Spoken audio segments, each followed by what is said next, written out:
La historia del arte se va a estudiar desde los diferentes ángulos que parece tener. Varios de los estudiosos en el campo cuentan con diferentes formas de verla. Sin embargo, una que parece determinar claramente sus etapas es Arthur Danto, filósofo y maestro en arte de origen estadounidense. Mediante su libro Análisis de la filosofía de la historia, menciona la frase: donde no hay narrador, no hay historia, en donde toma los argumentos de Carl Hempfeld y su modelo nomológico deductivo, al cual muestra contraponerse. Danto formula la concepción de que el conocimiento de la historia se produce a través de la narración, no de la explicación.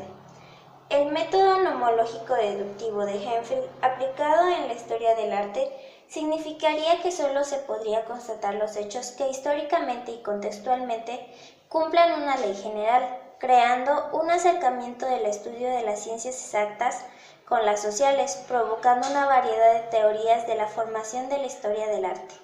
En cambio, Danto considera que ésta se va a formar a partir de la importancia de la narración y del significado de la conciencia retrospectiva de intérpretes situados históricamente.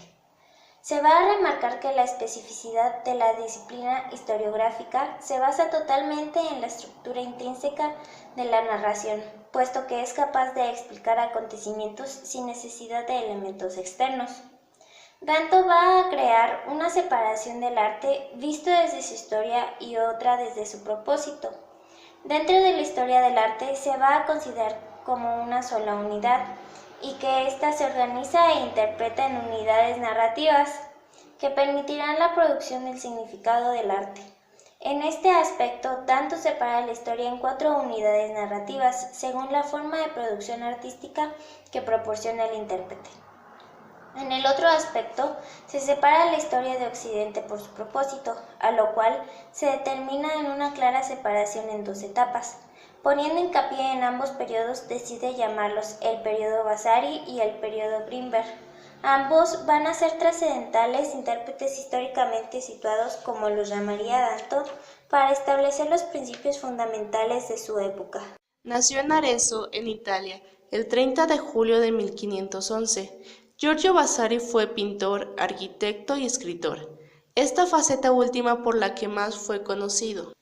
Escribió muchas biografías de artistas italianos y variadas anécdotas que, junto con su obra Vida de los mejores arquitectos, pintores y escultores italianos, esta obra nos ayuda a conocer la historia del arte en Italia durante el Quattrocento y el Quinquecento del Renacimiento.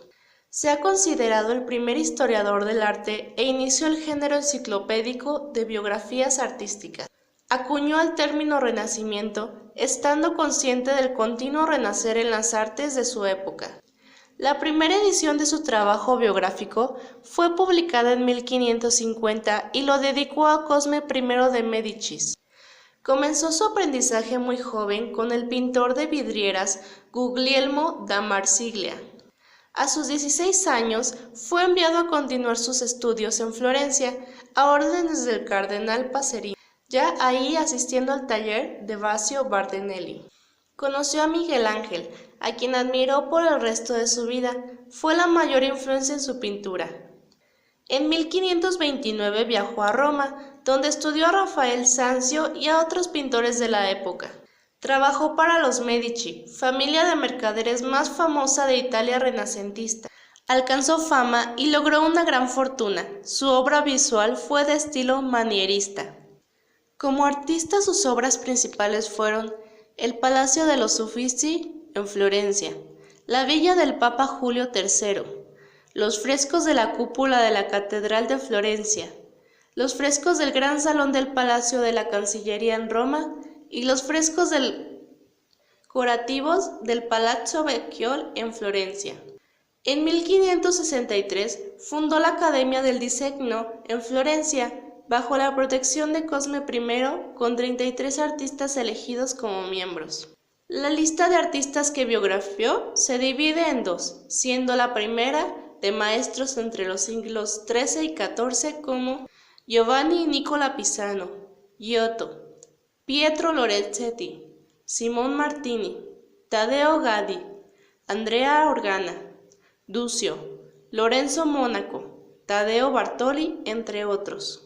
La segunda parte lo conforman maestros del siglo XV como Jacobo della Quercia, Nanni di Banco, Luca della Robbia, Paolo Usello, Lorenzo Ghiberti, Masaccio, Filippo Brunelleschi, Donatello, Piero della Francesca, Fra Angelico, Leon Battista Alberti, Fra Filippo Lippi, Sandro Botticelli, Leonardo da Vinci, entre otros.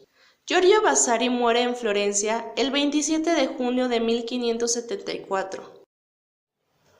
Su escrito de historia sobre Miguel Ángel consigue el fin y la perfección del arte a partir de Vasari y de su contexto histórico.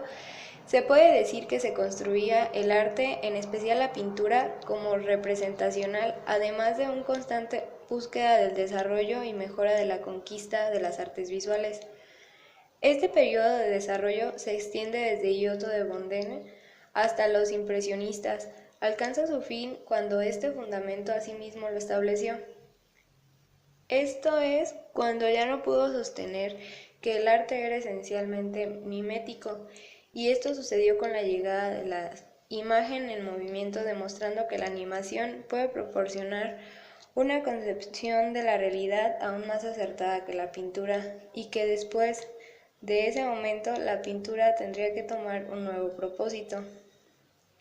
Al término del periodo de Vasari llega el periodo de Greenberg, donde fundamenta que fue el momento preciso para dar un ascenso de identidad al arte y que ésta iba a hallar en los materiales del medio. En sus argumentos, Greenberg es capaz de superar el reto de ausencia de presentación sobre el lienzo y pone en acento dos elementos: la posibilidad de la crítica de la disciplina hecha ante la propia disciplina y el establecimiento del gusto como criterio.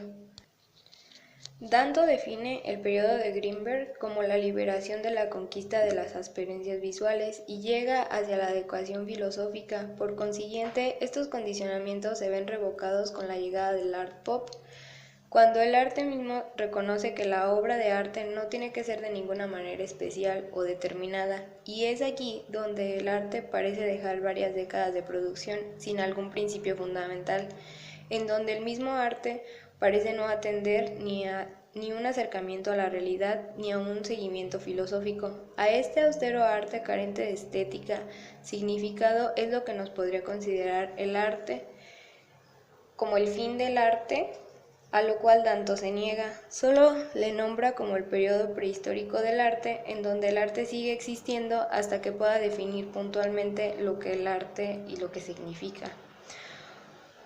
Por último, podemos comprender sus etapas y el método constructivo, pero de ella aún podemos determinar cuestionamientos sobre cómo es que las etapas nos ayudarán a comprender este arte venidero y si se producirá algún nuevo fundamento hacia el arte, o este periodo prehistórico perdurará hasta el fin de él.